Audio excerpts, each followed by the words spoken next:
ಹೆಂಗನ್ಸುತ್ತಣ 40 ಕೋಟಿ 50 ಕೋಟಿ PAN India cinema 150 ಕೋಟಿ ಅಂತಾರಲ್ಲ, ಹೆಂಗನ್ಸುತ್ತಣ ಆಗ? ಲೆಕ್ಕ ಹಾಕೋಕ್ಕಾಗಲ್ಲ. ಅಲ್ಲ, ಅಂಥವನು ಮಾಡಲಿ. ಈಗ ಅಂಥದ್ದು ಮಾಡಿದಾಗ ಅಂಥಂಥ ಕಲಾವಿದರು ಕೆಲಸ ಸಿಕ್ಕಿರ್ತದೆ, ಅಂಥ ಎಲ್ಲರಿಗೂ ಊಟ ಸಿಕ್ಕಿರುತ್ತೆ. ಮತ್ತು ಅದ್ರ ತಕ್ಕಂತೆ ಗೆದ್ದು ಅವೆ ಕೆಲವು ಗೆದ್ದಿಲ್ಲ. ಗೆಲ್ಲಕ್ಕೆ ಪ್ರಯತ್ನ ಮಾಡಿ. ಗೆಲುವು ನಮ್ಮ ಕೈಲಿಲ್ಲ. ಅದನ್ನೇ ಭಗವಂತ ಹೇಳ್ತಾ ಇರೋದು, ಫಲಾಪೇಕ್ಷೆ ಬೇಡ, ಕರ್ತವ್ಯ ಮಾಡು. ಕರ್ತವ್ಯ ಚೆನ್ನಾಗಿ ಮಾಡು. ಓಡಿ, ಕಷ್ಟಪಟ್ಟು ಓಡಿ 5ನೇರು ಬತ್ತೀರೋ 2ನೇರು ಬತ್ತೀರೋ ಫಸ್ಟೇ ಬಂದ್ಬಿಡ್ತಿರೋ ಗೊತ್ತಿಲ್ಲ. ಅದನ್ನೇ ನಾವು ಹೇಳೋದು, ಫಲಾಪೇಕ್ಷೆ ಇಲ್ದಲೇ ಮಾಡಿ, ಕಷ್ಟ ಬಳ್ಳಿ. ಈಗ 60 ಆಯ್ತಲ್ಲ, ರಿಟೈರ್ಡ್ ಅಂತ ಏನಿಲ್ವಾ? ಅದೇನೋ ನಮ್ಮ ಕಡೆ ಹೇಳೋರು, ಹಂಗಂದ್ರೆ ಏನು ಅಂತ. ಸೊ ನಿವೃತ್ತಿ ಇಲ್ಲ ಕಲಾವಿದರಿಗೆ? ಇಲ್ಲ. ಅವ್ನು ನಿವೃತ್ತಿ ತಗೊಂಡ್ರೆ ಅವ್ನು ಕಲಾವಿದನೇ ಅಲ್ಲ. ಪಾಯಿಂಟ್. ಇನ್ನೂ ಜಾಸ್ತಿ ಉತ್ಸಾಹ ಬಂದಂಗೆ ಐತೆ. ಎಲ್ಲ ಶಿವಮಯ. ಹೆಂಗಿದೆ ಇವಾಗ ಜೀವನ, ಹೆಂಗಿದೆ ನಿಮ್ದೀಗ? ತುಂಬ ಚೆನ್ನಾಗಿದೆ ಸರ್. ಅದು ಹೇಳಿದ್ರು, ಅಷ್ಟೆಲ್ಲ ಕಷ್ಟ ಬಿದ್ವಲ್ಲ, ಬಸ್ ಚಾರ್ಜ್ ಇಲ್ದಲೇ ಕಷ್ಟ ಬಿದ್ದು, ಸಿನಿಮಾ ನೋಡೋಕ್ಕೆ ಇಲ್ದಲೇ ಕಷ್ಟಪಟ್ಟು, ಊಟ ಒಂದು ಟೈಮ್ ಊಟ ಮಾಡಿದ್ರೆ ಕಷ್ಟ ಬಿದ್ದು, ಅದೆಲ್ಲ ಇವಾಗ ಭಗವಂತ ಚೆನ್ನಾಗಿ ಆಯಸ್ಸು, ಆರೋಗ್ಯ, ಐಶ್ವರ್ಯ ಎಲ್ಲ ಕೊಟ್ಟವನೇ. ನಿಮ್ಮ ಮಕ್ಕಳನ್ನ ಯಾಕೆ ಇಂಡಸ್ಟ್ರಿಗೆ ತರಲಿಲ್ಲ? ನನ್ನ ಮಗ ಒಂದ್ಸಲಿ ಕೇಳ್ದ, ಚೆನ್ನಾಗಿ ಓದ್ತಿದ್ದ, ನಾನು ಆ ಕ್ಷೇತ್ರಕ್ಕೆ ಬಂದರೆ ಹೆಂಗೆ ಅಂದ. ಅವನಿಗೆ 2 ಮಾತು ಹೇಳಿದೆ.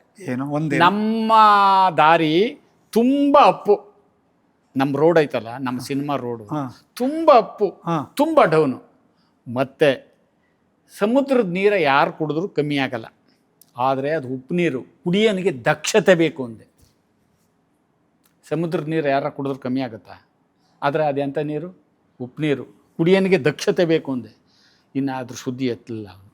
2 ಮಾತು ಹೇಳಿದ. ಈಗ ಅವನು ಲಚ್ಚರು, ಸ್ಟೇಟ್ಗೆ 2nd ಬಂದ ಹಿಸ್ಟ್ರಿನಲ್ಲಿ. ಕ್ಯಾ ಬಾತ್. ಓ ನೈಸ್. ಏನು ಹೆಸರು ಅವ್ರದ್ದು? ಹರೀಶ್. ಒಳ್ಳೆ ಹೆಸರು ಇಟ್ಕೊಂಡವ್ರು ಅವರು. ಶಿವನ್ ಇಟ್ಟಿದ್ದು.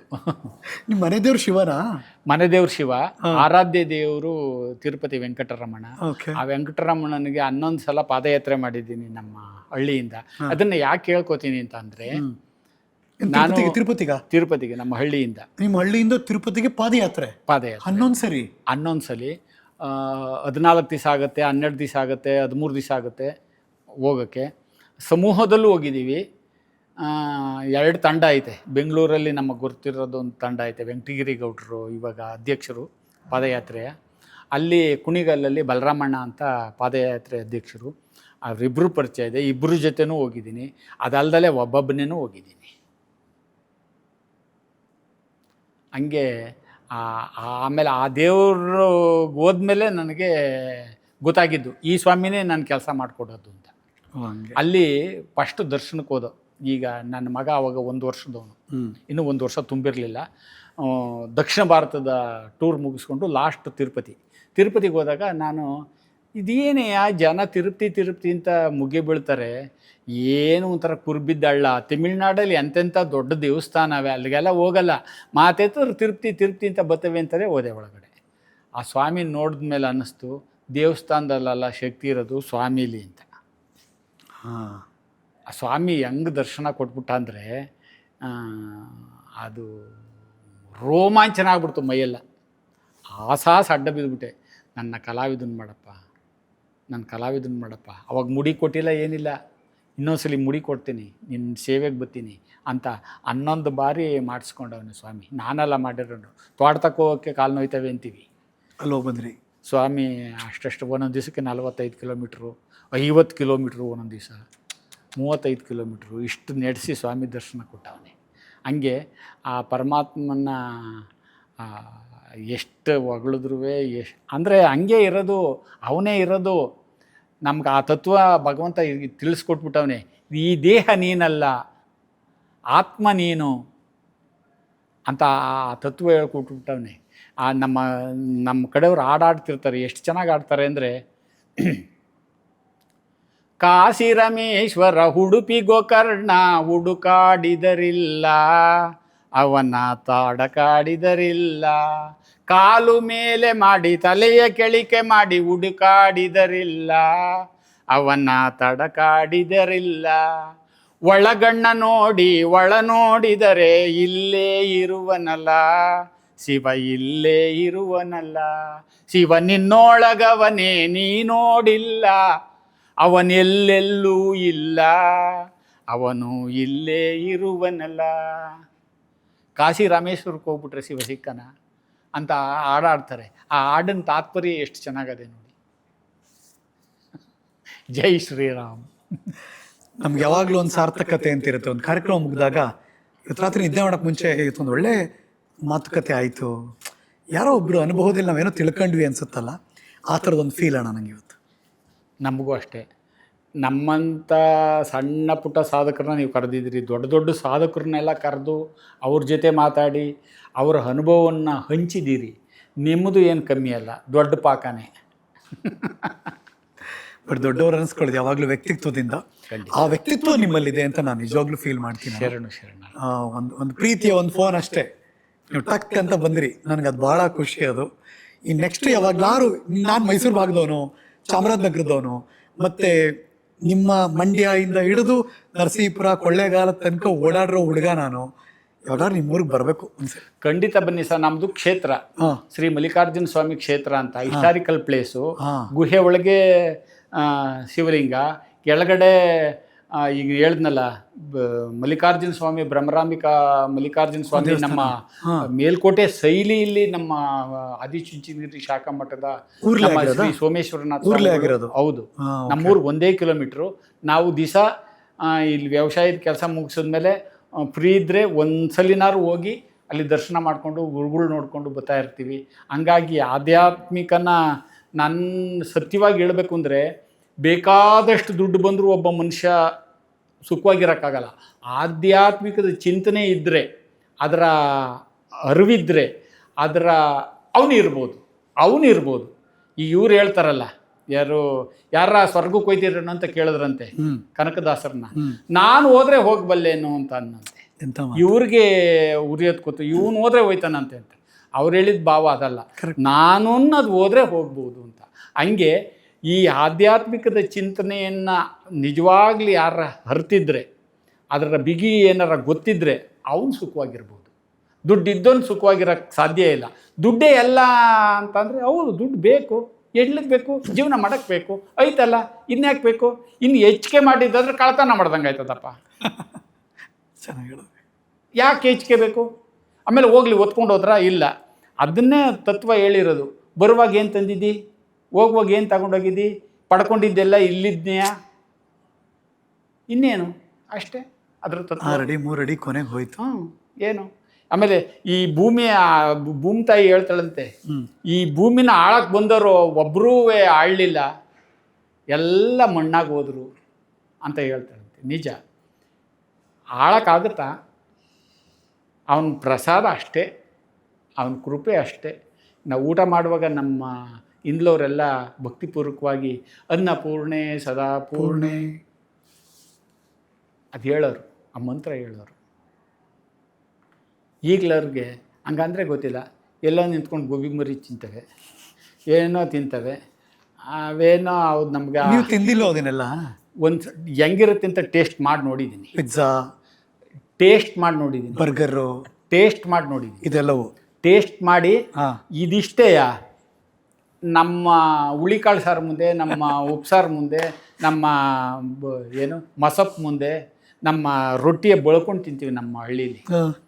ಸರ್, ಮಸಾಲೆ ದೋಸೆ ನೀವು ಬೇಡ ಅನ್ಬೋದು, ಅದನ್ನು ನೀವು ಬೇಡ ಅನ್ನಲ್ಲ, ಅಷ್ಟು ಚೆನ್ನಾಗಿರುತ್ತೆ. 3 ಥರದ್ದು ಹಿಟ್ಟು ಮಾಡಿಕೊಂಡು ಅಷ್ಟು ತೆಳ್ಳಗೆ ಬೆಳೆದು ಪಲ್ಯ, ಮೊಸರು, ಬೆಣ್ಣೆ. ಇವತ್ತು ಅದೇ ರೊಟ್ಟಿ ತಿಂದು ಬಂದಿದ್ದೀನಿ.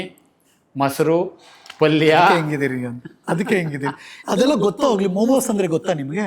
ಅದೆಲ್ಲ ಗೊತ್ತಿಲ್ಲ ಗುರುಜಿ. ಮೋಮೋಸ್ ಅಂತ ಕರೀತಾರೆ. ಆಮೇಲೆ ಅವೆಲ್ಲ ತೋರಿಸ್ತಾರೆ, ನೋಡ್ತಾರೆ, ಕರೀತಾರೆ. ಎಷ್ಟು ಉದ್ದದ್ದು ಅದೇನು ಗೊತ್ತಿಲ್ಲ ಗುರುಜಿ. ನೂಡಲ್ಸ್ ಎಲ್ಲ ತಿಂತೀರಾ ನೀವು? ಇಲ್ಲವೇ ಇಲ್ಲ. ಇವೆಲ್ಲ 1-2 ಸಲ ಇದೇನು ಗೋಬಿ ಮಂಚೂರಿ ಇಂಥವಲ್ಲ ಅಂದ್ಬಿಟ್ಟು ಬಾಯಿಗೆ ಹಾಕಿ ಮೊಮ್ಮಕ್ಕಳೆಲ್ಲ ಕೇಳಿದಾಗ ಅಂತ ನೋಡ್ದು. ಆಮೇಲೆ ಈ ಪಿಜ್ಜಾ ಬರ್ಗರ್ ಅಂತ ಇದು ಅಂತ ತೋರಿಸಿದ್ರು. ಏನು ಇದ ಅಯ್ಯೋ, ನಮ್ಮ ಇವನು ಚೆನ್ನಾಗಿ ಹೇಳ್ತಾನೆ, ಮಿಮಿಕ್ರಿ ಗೋಪಿ.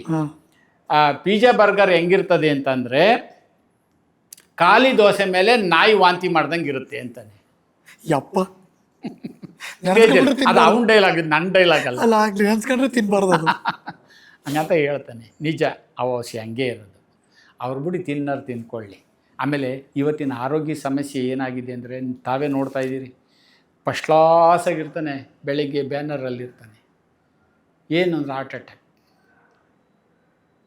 ಅಟ್ಯಾಕ್. ಆಮೇಲೆ ಇವ್ರು ತಿನ್ನೋ ಊಟ, ಪರಿಸರ, ಓಡಾಡೋ ಗಾಳಿ ಎಲ್ಲದೂ. ಆಮೇಲೆ ಒತ್ತಡ, ಬೇಗ ನಾನು ಶ್ರೀಮಂತನಾಗಬೇಕು, ಬೇಗ ಶ್ರೀಮಂತನಾಗ್ಬಿಡ್ತೀಯ? ಆ ಶಿವ ಕೊಡದೇ ಇರೋದನ್ನ ಯಾಕೆ ಜಾಸ್ತಿ ದುಡ್ಡು ಮಾಡಿ ಏನು ಕಳ್ತನಕ್ಕೆ ಹೋಗ್ಬೇಕಾಯ್ತಾ? ಕಳ್ತನ ಮಾಡಿ ದುಡ್ಡು ಮಾಡಬೇಕಾ? ಯಾಕೆ ಮಾಡಬೇಕು ಅನ್ನೋದೇ ಸಬ್ಜೆಕ್ಟು. ಈ ಮಾಲ್ಗೆಲ್ಲ ಹೋಗಿಲ್ವಾ? ಅಲ್ಲಿ ಬಂದಿದ್ದೀವಿ ಶೂಟಿಂಗ್ ಮಾಡುವಾಗ, ಅವಾಗೆಲ್ಲ ನೋಡಿದ್ದೀವಿ. ಫ್ಯಾಮಿಲಿ ಜೊತೆ ಮಾಲ್ಗೆ ಮಲ್ಟಿಪ್ಲೆಕ್ಸ್ ಅಲ್ಲಿ ಕೂತ್ಕೊಂಡು ಸಿನಿಮಾ ನೋಡೋದು ಅದು ನೋಡಿದ್ದೀವಿ. ಯಾಕೆಂದ್ರೆ ನಮ್ಮ ಸಿನಿಮಾಗಳು ಆಗ್ತಾಗ ಹೋಗಿದ್ದೀವಿ. ಅದ್ರ ಟೇಸ್ಟ್ ನೋಡಿದ್ದೀವಿ ನಾವು. ಅಷ್ಟೇ, ಅಡಿಕ್ಷನ್ ಇಲ್ಲ. ಅಲ್ಲಿ ಹೋಗ್ಬೇಕು ಮತ್ತೆ ಇಲ್ಲ. ಇಲ್ಲಿ ಜನರು ಜೊತೆ ಕೂತ್ಕೊಂಡು ಅಂತ ಶಿಲ್ಕಿ ಹೊಡ್ಕೊಂಡು ನೋಡೋದೇ ಆನಂದ. ಆಗ ರಾಜ್ಕುಮಾರ್ ಪಿಕ್ಚರ್ಗಳಿಗೆ ಚಿಲ್ಲರೆ ತಗೊಂಬಿಟ್ಟು ಎರ್ಚೋರು ಅಣ್ಣವ್ರ ಬಂದು ಸೀನ್ಗೆ. ಹೌದು, ಜಳ್ಳಂತ ಎರ್ಚೋರು, ಬಿದ್ದ ಕಾಸ ನಾವು ಹಾಕೊಂಡಿದ್ದೀವಿ. ಏನು ಪ್ರಾಂಪ್ಟ್ ಒಪ್ಕೊಂಡ್ಬಿಟ್ರು ಅಣ್ಣ. ಅಲ್ಲ ಇರೋದು ಕರೆಕ್ಟ್, ಇದೆಲ್ಲ ಇರೋದು ಗುರುಜಿ.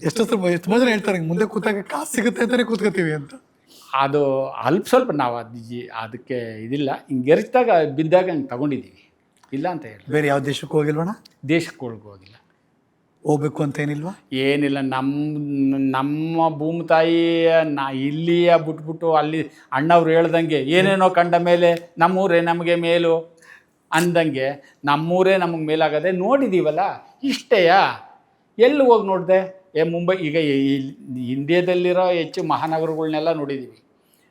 ಮುಂಬೈ ನೋಡಿದ್ದೀವಿ, ಹೈದ್ರಾಬಾದ್ ನೋಡಿದ್ದೀವಿ, ಚೆನ್ನೈ ನೋಡಿದ್ದೀವಿ, ಇಲ್ಲಿ ಎಲ್ಲ ತ್ರಿವೇಂದ್ರಮ್ ನೋಡಿದ್ದೀವಿ, ಎಲ್ಲ ನೋಡಿದ್ದೀವಿ. ಇನ್ನೇನಿರ್ತದೆ? ಇನ್ನೊಂದು ಸ್ವಲ್ಪ ರೋಡ್ ಕ್ಲೀನಾಗಿರ್ಬೋದು, ಇನ್ನೊಂದು ಸ್ವಲ್ಪ ಶ್ರೀಮಂತಿಕೆ ಜಾಸ್ತಿ ಇರ್ಬೋದು. ಶ್ರೀಮಂತಿಕೆ ಜಾಸ್ತಿ ಇದ್ರೇನು, ಹೃದಯ ಶ್ರೀಮಂತಿಕೆ ಇರೋರ್ನ ಯಾರನ್ನಾರ ಇದ್ರು ನೋಡೋಣ, ಅಂಥ ಸಾಧು ಸತ್ಪುರುಷರನ್ನ ಯಾರನ್ನಾರ ನೋಡೋಣ. ಆ ಕಥೆಯಲ್ಲಿ ನೋಡಿದ್ದೀವಿ. ನಿಮ್ಮ ಹರಿಕತೆ ಅಂತೀವಿಲ್ಲಿ, ಆ ಹರಿಕತೆಯಲ್ಲಿ ಬರುವಂಥ ಮಹಾನೀಯರನ್ನ ನೋಡೋಣ ಅಷ್ಟೇ ಆಸೆ. ಬಿಟ್ಟರೆ ಅಲ್ಲಿಗೇನು ಹೋಗಿ ಅಲ್ಲಿನ್ನೇನೈತಿ ಅಂತ ಆಸೆ ಇಲ್ಲ ಸರ್. ಕರೆದ್ರೆ ಏನಾರ ಕೆಲಸ ಇದ್ದು ಕರೆದ್ರೆ ಹೋಯ್ತೀನಿ. ನಿಮಗೆ ಕೋಪ ಬರಲ್ವಾ?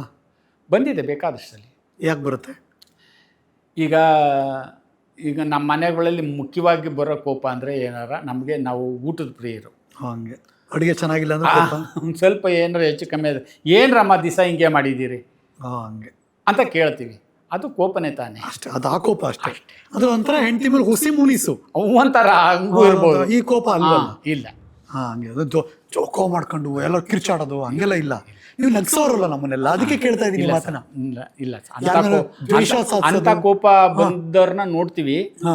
ಅಲ್ಲಲ್ಲ, ಮನಸ್ಸನ್ನ ಹರೇ ಬಿಟ್ರೆ ಹಿಂಗೆಲ್ಲ ಆಗುತ್ತಾ ಅಂತ ಅವ್ರು ನೋಡೇ ನಾವು ಸಮಾಧಾನ ಮಾಡ್ಕೋತಿರ್ತೀವಿ. ಈಗ ಕತ್ತೆಗೆ ಹೊಡೆದ್ರೆ ಕುದುರೆ ಅಲರ್ಟ್ ಆಗತ್ತಂತೆ. ಹಂಗೆ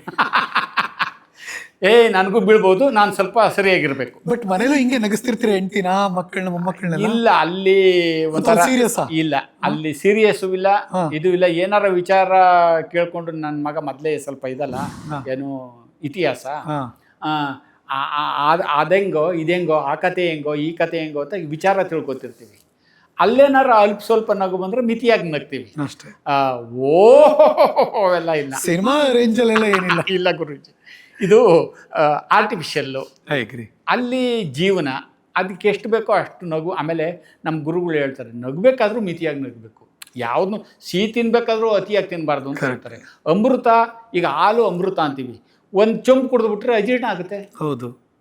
ಹಂಗೆ ಎಷ್ಟೆಷ್ಟು ತಗೋಬೇಕೋ ಅಷ್ಟಷ್ಟು ತಗೋಬೇಕು ಅಂತ ಆ ಬೋಧನೆ ಎಲ್ಲ ಅಳವಡಿಸ್ಕೊಂಬಿಟ್ಟಿದ್ದೀವಿ. ಅಣ್ಣ, ಈ ಒಂದು 40 ವರ್ಷಕ್ಕೂ ಮೇಲ್ಪಟ್ಟು 50 ವರ್ಷ ಆಗೋಯ್ತು ಇಂಡಸ್ಟ್ರಿ?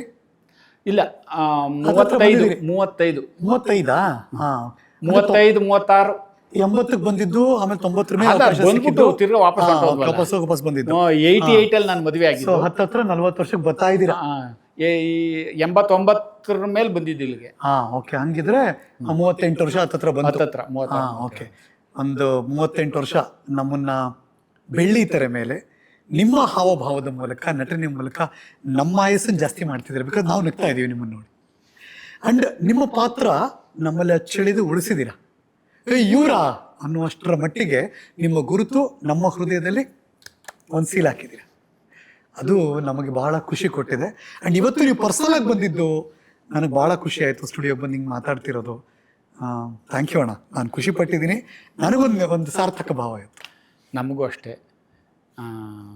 ಹರೀಶ್ ನಾಗರಾಜ್ ಅವರು ಏನು ಶಿವಕೇಶವ ಮೂರ್ತಿ ಅಂತಾರಲ್ಲ, ಹಂಗೆ ಹರಿಹರ ರೂಪವಾಗಿ ನಮ್ಮನ್ನು ಇಲ್ಲಿ ಕರೆಸಿ ಹರಿಕತೆ ಕರೆಕ್ಟ್ ಹರಿಕತೆಯನ್ನೇ ಮಾಡಿಸಿದ್ದೀರಿ. ನಮಗೂ ಈಗ ಪಾತ್ರ ಮಾಡೋದ್ರಲ್ಲಿ ಅವ್ರ ದುಡ್ಡಕ್ಕೂ ಕಮ್ಮಿ ಕೊಡಲಿ ಜಾಸ್ತಿ ಕೊಡಲಿ ಒಂದು ಸಂತೋಷ ಇರುತ್ತೆ. ಚೆನ್ನಾಗಿತ್ತು ಪಾತ್ರ, ಜನ ನಕ್ಕರು, ಅದು ಅವ್ರು ದುಡ್ಡು ಕೊಟ್ಟರು, ಅದು ಎರಡನೇ ಮಾತು. ಬುಡಯ್ಯ ದುಡ್ಡು ಕೊಡ್ದಿದ್ರು ಪರವಾಗಿಲ್ಲ ಅನ್ಕೋತೀವಿ ಚೆನ್ನಾಗಿದ್ರೆ. ಕರೆಕ್ಟ್. ಚೆನ್ನಾಗಿಲ್ಲದೆ ಹೋದರೆ ದುಡ್ಡು ಕೊಟ್ಟಿದ್ರು ಹೋಗ್ಲಿ ಬಿಡು ಹೆಂಗಾರ ಮಾಡ್ಕೊಳ್ಳಿ ನೋಡಿ, ಹಿಂಗಾಗುತ್ತೆ. ಜೊತೆಗೆ ನೀವು ಹರಿ ಮತ್ತು ಹರನ್ ಬಗ್ಗೆ ಹೇಳಿದ್ರಿ, ಆ ಎರಡು ಹೆಸರು ನನ್ನ ಹತ್ರ ಇದೆ. ಖಂಡಿತ. ವಿಷ್ಣು ಮತ್ತು ಈಶ್ವರ. ಹೌದು, ಖಂಡಿತ. ನಾನು ಅದನ್ನೇ ಹೇಳ್ತಿರ್ತೀನಿ. ನಮ್ಮ ಗುರುಜಿಯವ್ರನ್ನ ಒಂದ್ಸಲ ಕೇಳಿದೆ, ನನಗೆ ಹರಿ ಅಂದರೆ ತುಂಬ ಇಷ್ಟ, ಹರನ್ ಭಜನೆ ಅಂದರೆ ಅಷ್ಟು ಜಾಸ್ತಿ ಇಲ್ಲ ಅಂತ. ಅವರು ನಿನ್ನ ಮೊದಲು ತಿಳ್ಕೊಂಡಿರೋ ತಪ್ಪು. ಹರಿಯ ಹೃದಯದಲ್ಲಿ ಹರನು, ಹರನ ಹೃದಯದಲ್ಲಿ ಹರಿಯು, ಅವರಿಬ್ಬರಲ್ಲಿ ಭೇದ ಮಾಡೋಂಗೇ ಇಲ್ಲ. ಭೇದ ಮಾಡಿದ್ರೆ ನೀನು ಭೇದ ಆಯ್ತು ಅಷ್ಟೇ.